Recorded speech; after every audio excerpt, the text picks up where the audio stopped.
We're going to spend a few minutes here going through the manual. As much as people don't like to read them, we're going to read it, and we're going to go over some of the highlights in here, and we're going to point out a few things that you should know before you get started. Otherwise, we're not going to actually sit down and read it.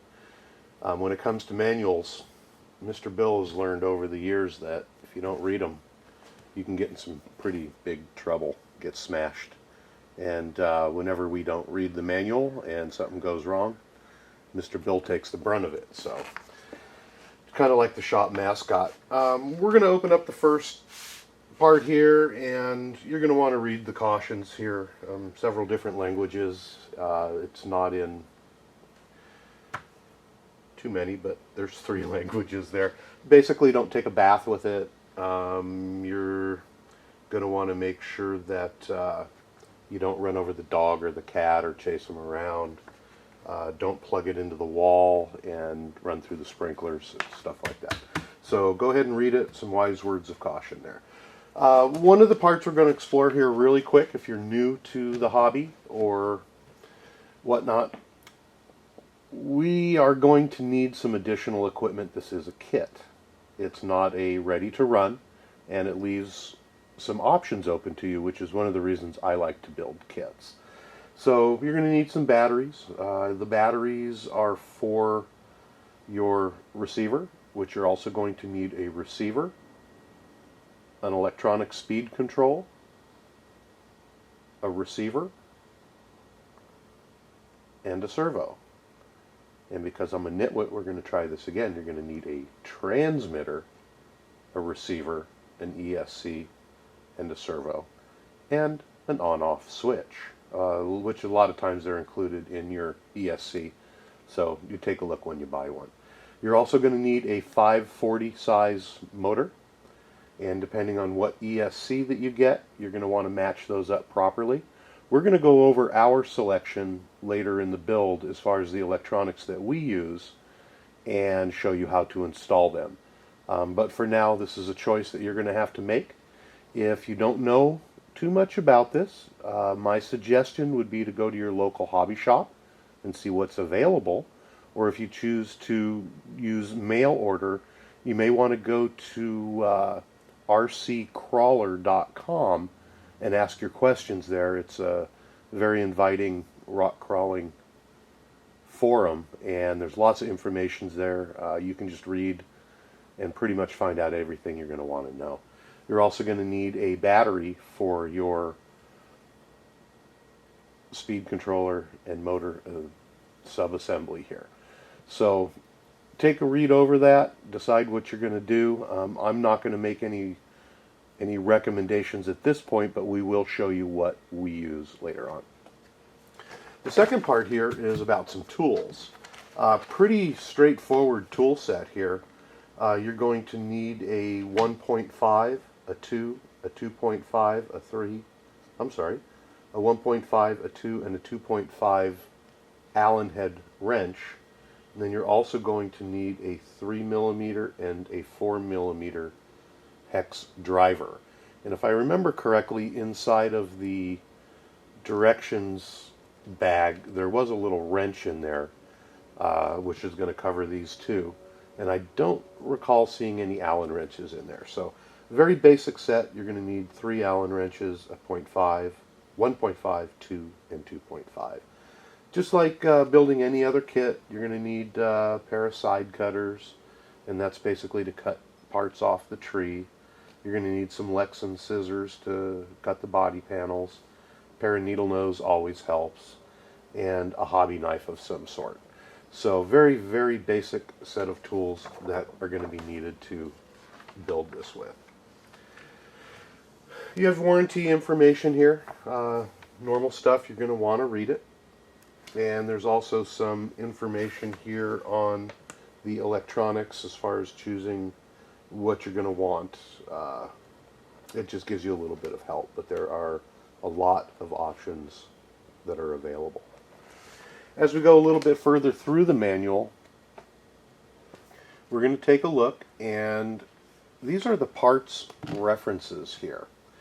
And as you're reading the manual, it's going to call for a part. For instance, it's going to call for a part 800702. Okay, what we're going to do to read that is see if we can get a close-up here. Each one of the trees has a number on it. So if you see the number 80070, that's the tree number. And 2, you can see there's a little place on the tab over here that has a 2, which means that this is the part. So a common reference to that part would be 800702. And that's what it's calling for. If it calls for part number 80084-3, you're going to take a look for the tree that has that number, and then the part number on the tree as reference. Pretty straightforward stuff. Most directions are written that way, and Axial does a very good job in showing you this in their directions. This is also a very good reference if you're looking for a part and you don't know what tree number it is. You can visually check through the directions and see what looks familiar. There's also metal parts in the kit, and they will be in the bags that are full of the metal parts, and we'll see how they identify those later. There's also shows you each of the individual parts and the part numbers, as well as all of your nuts, screws, shims, bearings, and washers. So an excellent reference tool. If you lose a part, you can go back to the manual and you'll know exactly what to order. We're going to get into how to read the directions as soon as we get building the kit. And the first couple steps are going to be slow because we're going to go over each part and part number and how to choose them and get them out of your bags. Then we're going to go ahead and read through the directions. A couple of things to look for. For instance, as we're building the diffs, you can see that it shows all the parts and the part numbers and the screws, how to put them together. However, we do want to look for times 2. You can see that right here, which means we have to build 2 of them. So just something to keep an eye out on. There's also going to be places here where it says note direction. Basically, you can see that down here. As we're building the diffs, you're going to note the direction, and basically that's going to be the direction of the part here as well as the part here. So you're going to want to take everything in consideration when you see the explanation points and it says note direction. If you get it wrong, don't worry, you can always take them back apart and rebuild them. And that'll happen. I don't hide anything in my builds. I mess up just as easy as anybody else. So the other thing as well, as you're reading the directions and pulling your parts out, they are 1-to-1 for the most part as far as size goes in the manual. So when you see this screw, which is an M2x10, and you're not quite sure, you can always just lay it right down on the manual and it's going to be the same size. Same with the bearings, gears, clips, etc. As we go through, let's move to the back of the manual. I reference this a lot, and